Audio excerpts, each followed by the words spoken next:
درود رفقا، چند عدد سیب زمینی داشته باشین و هیچ گوشتی هم تو خونه نباشه نتیجه یک غذای فوق العاده خوشمزه که همه ازتون دستورش رو میخوان.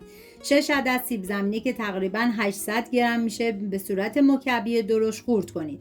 بریزید داخل قابلمه، مقداری نمک و آب جوش اضافه کنید، زمان بدید تا سیب زمینی پخته بشه. توی این فاصله میریم سراغ لوبیا سبز.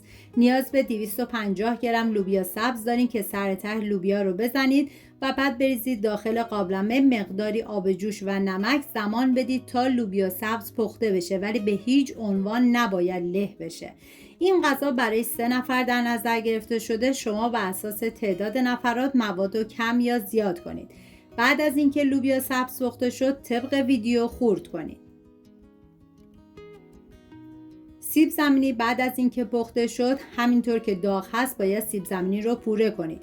توی این مرحله میتونید 30 گرم کرم اضافه کنید که دیگه کاملا سلیقه‌ایه ولی من استفاده نکردم. و حالا لوبیا سبز پخته شده رو به سیب زمینی پوره شده اضافه میکنم همراه با 2 عدد تخم مرغ و 40 گرم پنیر پارمزان. هم میزنم تا همه مواد با هم دیگه مخلوط بشن. ادویه های این غذا شامل نمک و فلفل سیاه است که به بقیه مواد اضافه میکنم. عطر این غذا واقعا بی‌نظیره. سیب زمینی نرم و خوش‌طعم در کنار لوبیا سبز یه ترکیب ساده اما فوق‌العاده خوشمزه ساخته میشه. مطمئنم از نتیجه شگفت زده میشید.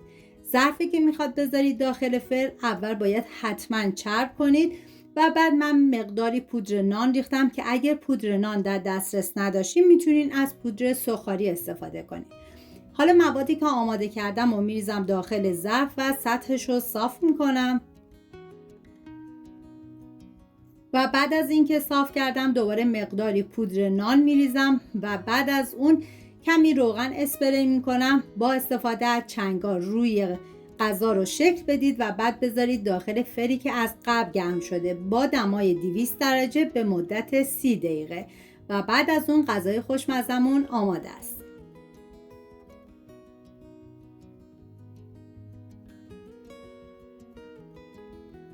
امیدوارم از این دستور خوشمزه و فوری با سیب زمینی خوشتون اومده باشه. اگر این ویدیو براتون مفید بود حتما لایک کنید و نظرات قشنگتون رو برام بنویسید. برای دیدن دستورهای ساده، اقتصادی و خوشمزه بیشتر کانال رو سابسکرایب کنید تا ویدیوی بعدی مراقب خودتون و خوبی هاتون باشید.